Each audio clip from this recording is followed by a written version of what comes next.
Right, welcome back to Watch Collecting. Now, if you checked out our last brand deep dive on Omega, thank you for watching, because the amount of comments, likes, feedback, debates that erupted from that video was incredible. And we were so happy to make that video and see all the comments in the video.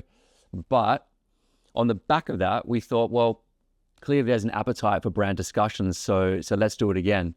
But before I get into that, I wanted to welcome Emily Marsden. Thanks for coming by. Always fun. Going to join me and chime in on this next chat about, I would say, arguably the most divisive brand in the watch world, and that would be Hublot.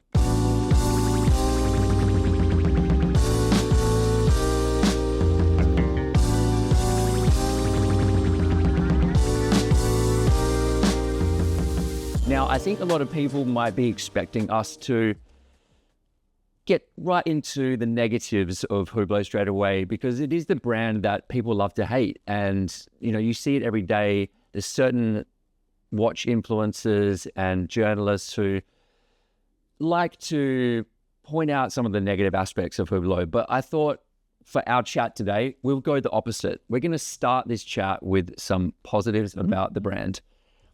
And I wanted to start with what I think's the biggest positive about Hublot, and that's the fact that it is a pioneer of the rubber strap. The OG. Yeah, the rubber strap. It is the 1980 first rubber strap. They were the days, the 80s, weren't they? Life was so much different then. It was just so simple. Does everyone know that? Do you think that they do enough in the market? Like, when I think of Hublot, and by the way, I'm always worried about coming across as eternal optimist, and I probably am. But everything that has some sort of success has I think, a reason. That reason might be marketing, it might be product, whatever. But Hublot, I think their success really does come back to that, is they did something that was cool, that was different at a time when nobody else was doing it. And they had no major brands behind them. You know, they weren't like in the conglomerate at the time. They were small. And, the classic fusion with the rubber strap, you know, on precious metal, rubber and precious metal in the 80s. I mean, that's pretty cool. I still think even today that's cool. Look around. Everyone's doing it. Yeah, I agree. I think that's pioneering and ahead of its time. Yeah. And people might disagree with me, but I think watches like the Aquanaut owe their existence to Hublot, which I know people aren't going to be happy to hear that. Yeah. But who can you put on the map before Hublot for having rubber straps with precious metal? I think they are the brand that invented it. Yeah, I know that they invented it. They weathered the storm when everyone hated it, and then made it acceptable and mainstream and cool, for sure. I've never heard someone say that. And the Aquanaut owes its existence to Hublot. I mean, that's quite a big statement. And I see what you're saying in the sense that you probably couldn't argue that Patek would never have tried it. I mean, they just brought out a denim strap, but maybe they wouldn't. I mean, I don't know. But that's a fair point. I think it's quite hard to dispute that if we're talking aesthetics. And, there's many Aquanaut with a quartz movement. Okay, fine. I think that's actually a pretty insightful point. Yeah, I mean, I think that materials were evolving at that time. And when you look at like the Royal Oak and the Nautilus, when they were released in steel as luxury. Yeah. So that was a changing of the guard in some respects. But rubber, that's not something that people would have expected at all at that time to come into the luxury world. No, that's a really good point. That things at that time were already changing. And if you take maybe Hublot, not in how it exists today and how everyone thinks about it, but taken then, and that period of the 80s and 90s, actually there was a lot of change. There was a lot of big, bold design statements. There was a lot of what can we do to flip the status quo? What was it with the 90s with the offshore? The 90s was the offshore. And again, that's kind of like an evolution of the rubber strap, the sort of utilitarian wear it anywhere watch that had presence. Okay, fine. I do wonder how that will go down. The idea that the Aquanaut owes anything to Hublot. Yeah. Probably not well, but I'm standing by it. But I guess if we're going to touch on the positives of Hublot, let's speak about innovation. Yeah. So I was thinking we would divide up Hublot into different eras. So we just spoke about the OG Hublot watches, rubber strap, precious metal, Carlo Crockett era. Then it went on to Jean-Claude Biver took over 2004. Yep. 2005, the Big Bang comes out. Is it that quick after? Yeah. He went straight in. Straight in. Big Bang comes out. Once again, the Big Bang is a watch that personally isn't to my taste, but I think at the time it was kind of revolutionary, and I remember it being a big deal. Do you? Yeah, really big deal. So once again, I feel like even though a lot of people now would look at the Big Bang and think, yeah, okay, it's an ugly watch, it's not very attractive. At that time, it was quite a big deal in the watch world. Why? So when I think of the Big Bang, bear in mind that I wasn't in the watch sort of sphere at this time, so I can't. It's actually really interesting to hear what it was like to be around it. I just think oversized, really quite unaesthetic. Doesn't have anything about it that makes me excited. Because it's not the original design, right? It's not the classic fusion, which I actually think is great. It's not anything that's particularly exciting or new. It's almost like a blown up version of it, and that's kind of it. So why was it so big?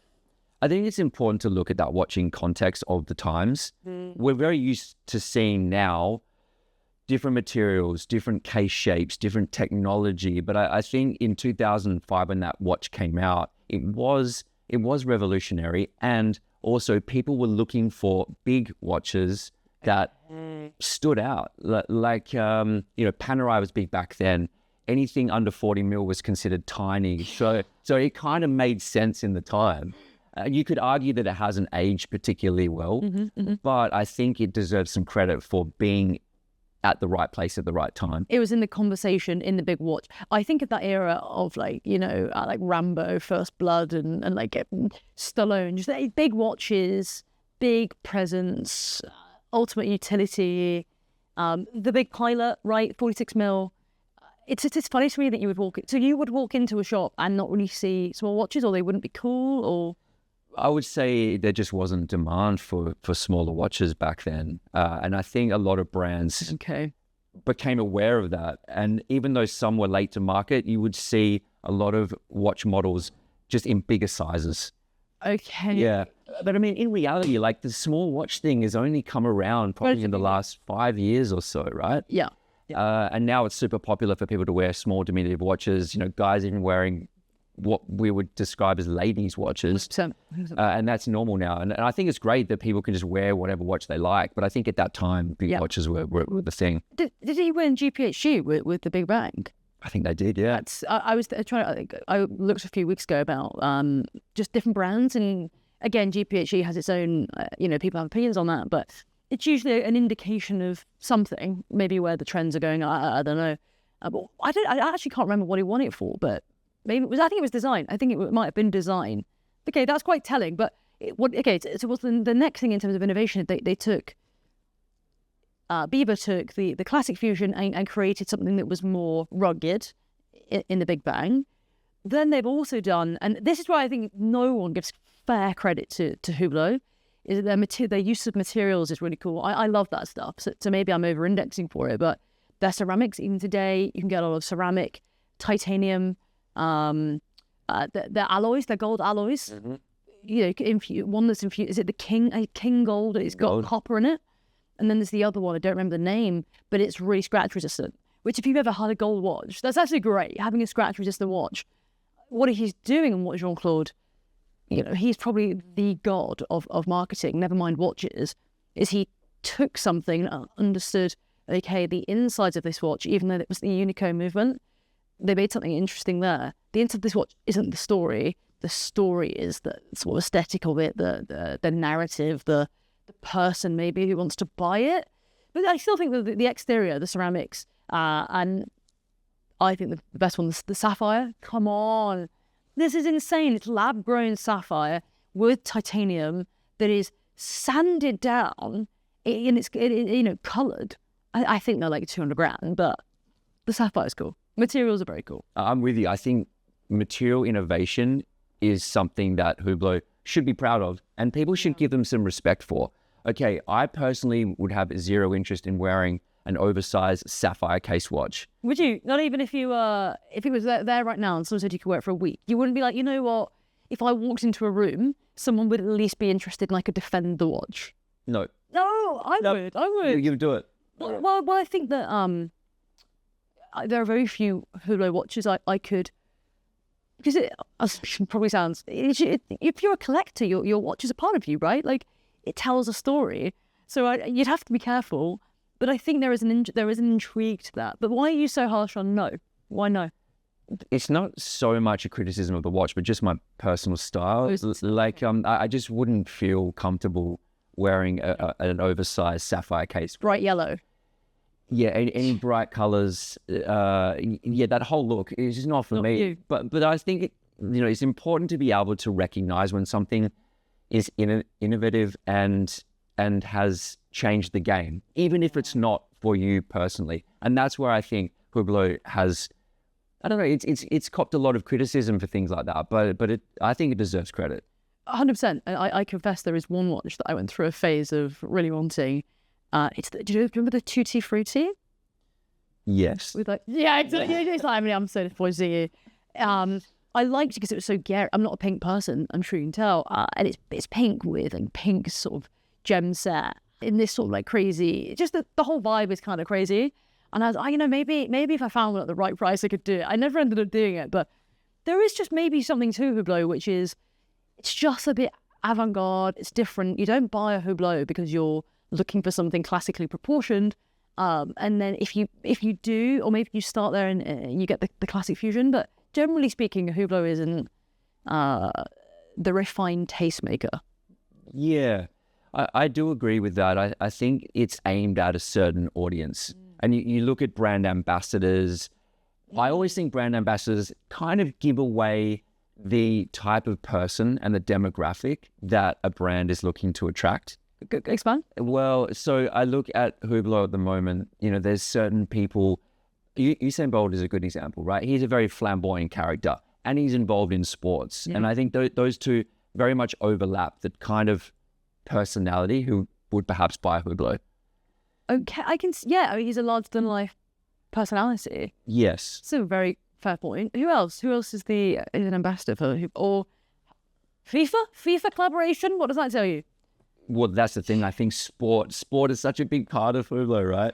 The FIFA collaboration, I'm not so sure of myself, but I think I've seen like a Chelsea FC version as well. But whatever, anyway, whatever. Those things are maybe a niche part of it. But if we're sticking on the good, so I think it's super fair to say that the OG rubber, super cool. They should push on that more. How many other brands push on their heritage? That's fine to do that. That we're saying that materials are great. Mm-hmm. Are we saying that then that the celebrity or brand endorsements are good for the brand, or? I think they're good for the brand because they're telling. Yeah, that's a good point. It fits. What else is good? What else is good about Hublot? This is where we get into a problem. After talking about those things, I find it hard to think of much else to say about Hublot that's really positive. Well, as a collector, maybe, like if you are a collector, what is it you'd want to collect from Hublot? Like if you said, I want something from every brand that, epitomizes it and has validity, what would it be? What are you buying? This is the problem. I don't think they really have that one watch that people want to own. Like, with a lot of brands, you might be like, okay, the brand isn't really for me, but they've got that one watch where you're like, okay, cool. I wouldn't mind picking that up as like the one watch from that brand. Yeah. Like what does Hublot have that people who perhaps might not like the big sapphire cases or the very ostentatious look, but they want to own the brand? I don't really know what that would be other than maybe like the classic fusion. I think that, well, I guess it would also depend on what you're collecting for. I'd actually love to hear what people think. Because I collect, so I really love movements generally. That's something that excites me. So much so that, I have some watches that, some IWCs that are not regarded as great movements, but I love the watch for other reasons. Mm-hmm. So that's where I sit with this, the classic fusion. Is I actually like the classic fusion, the all black ceramic one. I think it's 38 mil, the one that I personally like. And I would wear it. I just don't know if I don't know if I'm going to put $7,000 into it. Mm-hmm. Because the problem is that I could pick it up for much less. Yep. So in terms of what as a collector, there's nothing. Okay, as a collector, I'm buying the OG.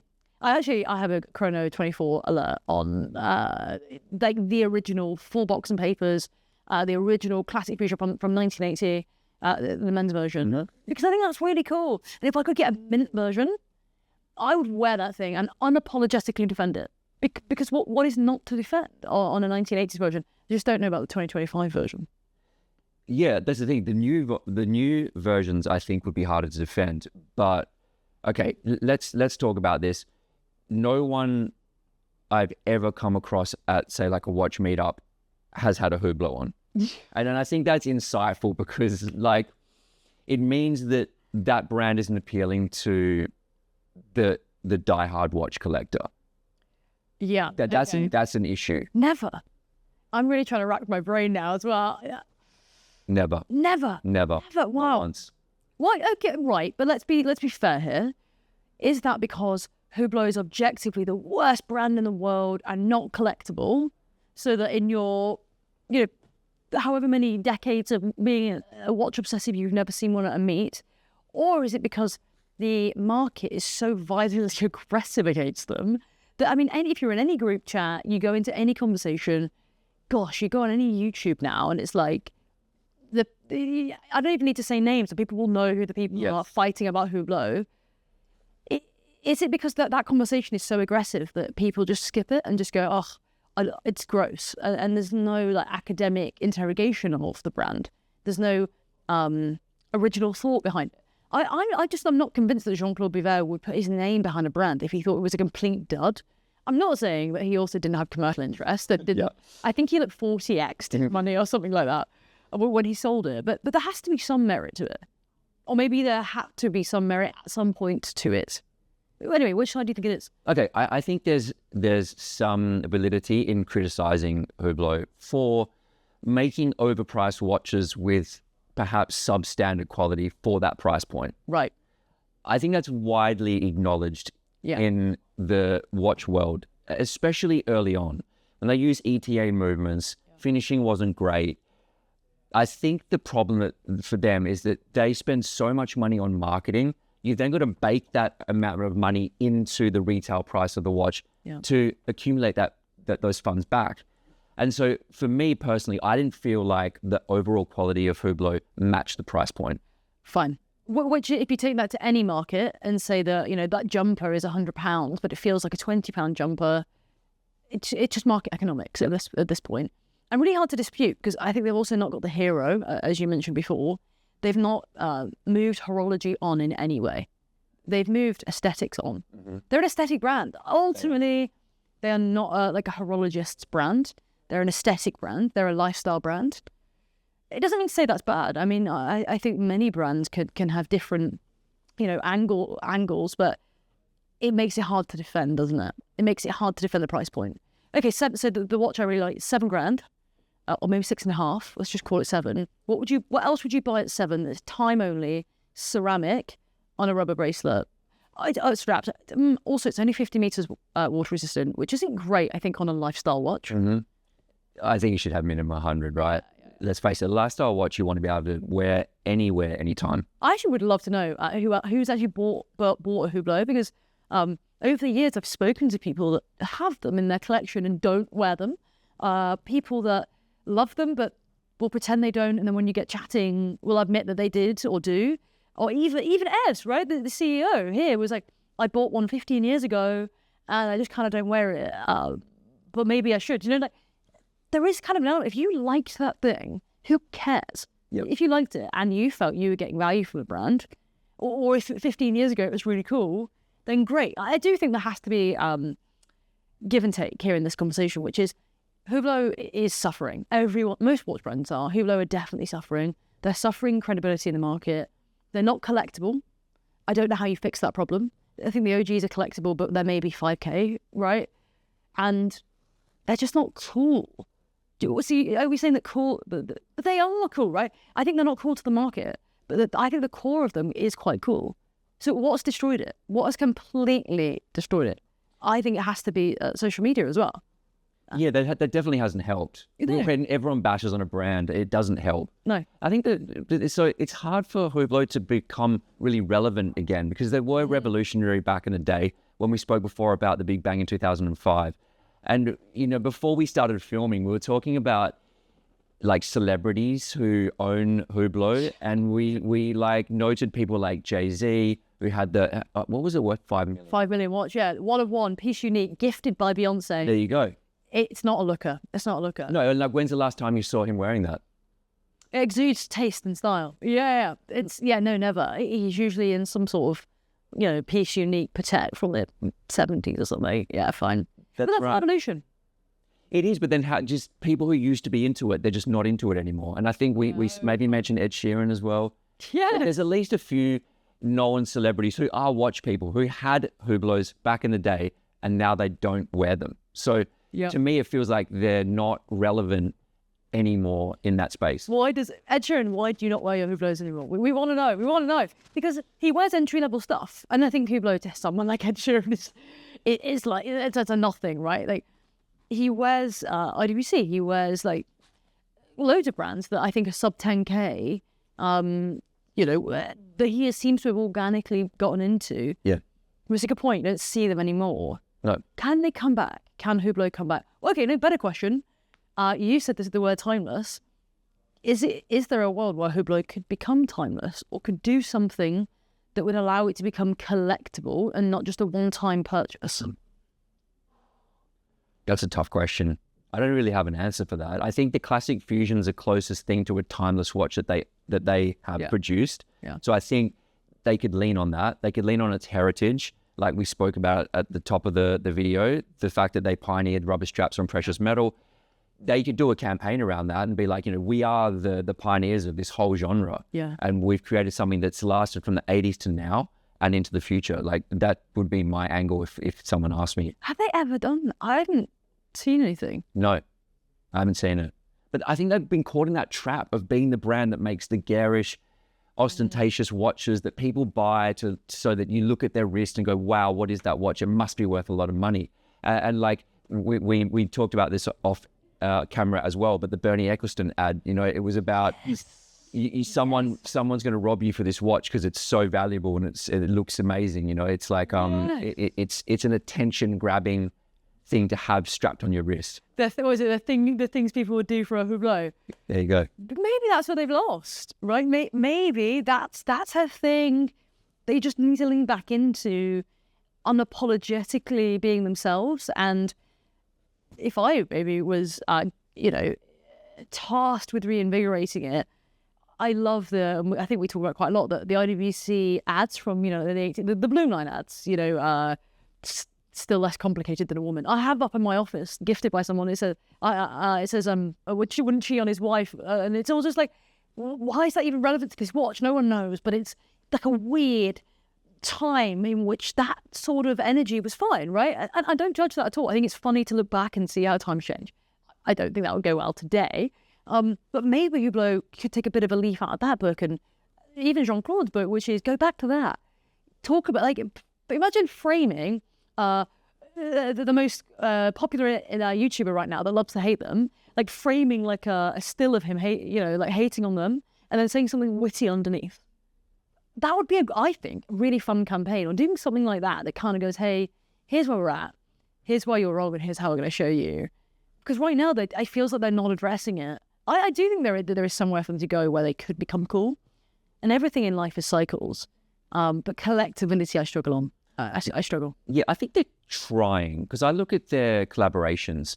Like they did this crazy, would you say, pocket watch? I suppose with Daniel Arsham, and it was like, they are trying stuff. They have the collaboration with Takashi Murakami with all the different colored sapphires, and cool. They are attempting to become the brand that's really innovative with materials and designs. So I would give them credit for that too. I forgot about the pocket watch. I actually really like that. I think it's really cool. Yeah. I don't have the kind of money to spend on that piece of... It feels like a piece of art, which, maybe that's what the best watches feel like. Maybe that has a collectible element to it. And it was fun, right? It actually was a really fun piece of design. I think it was like the only Hublot I've ever posted onto my story, that and the Classic Fusion. But they also don't want to be the trap of being a collaboration brand, because that's death if you can't do anything without a collaboration. Yeah, that's risky. But I would also say that, I mean, what brands aren't doing collaborations now? Like some don't, but it's become popular. Yeah. In every consumable good, like clothes, shoes, like the whole collaboration generation is now. You know, that's what everyone's doing. Yeah, Uniqlo, JW Anderson, those crop shirts, got all of them. Great collaboration. It's true. Or Marvel and AP. Yep.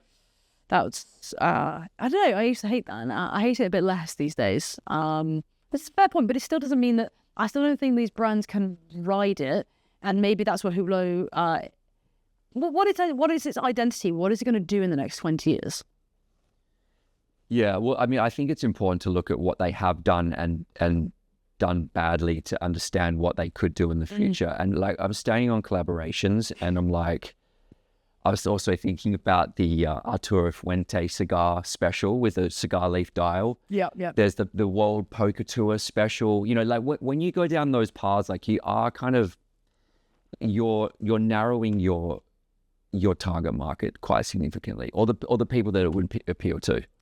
Is there an element where that can become a negative for the brand? You do too many collabs and they're just kind of uncool. They end up in far-flung corners of the market going for not great prices. I think the collabs are fine. I just think that it's like you need to be careful who you collab with and make sure that they have appeal to a broader demographic.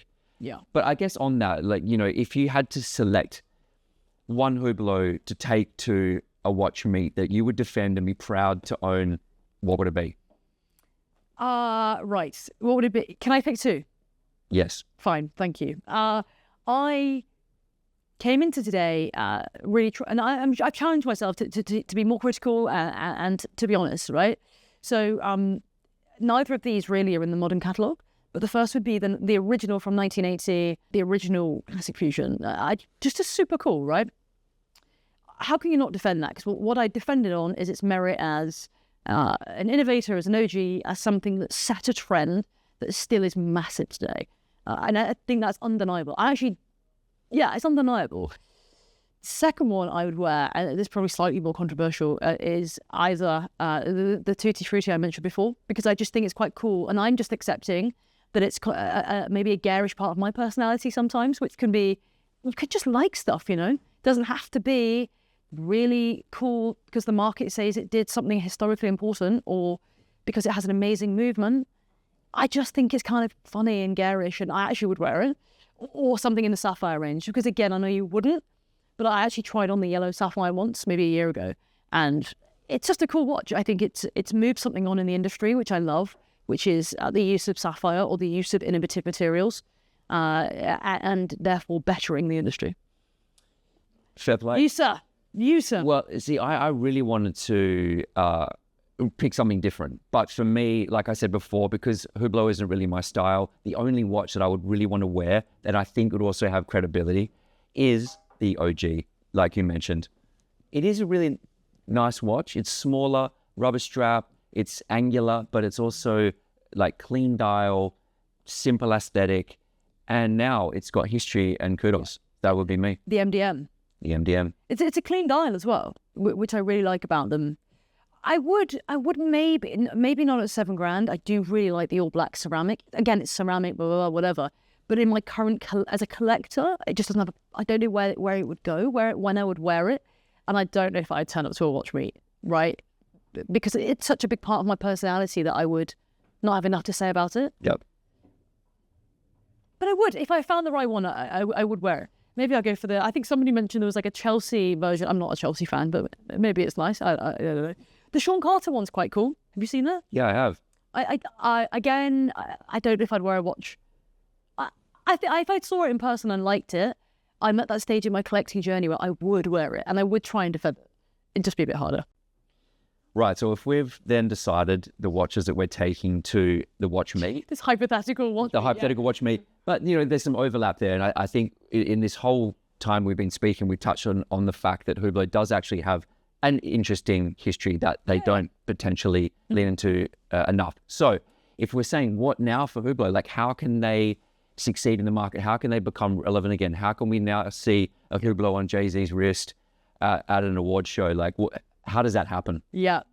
Did you see, speaking of Jay-Z and the evolution, he wore to his, a concert he wore the Reverso tribute, right? And on the back of it, it had the building that he was in. Like, that is the epitome of class. It was I think the one he did Rockefeller.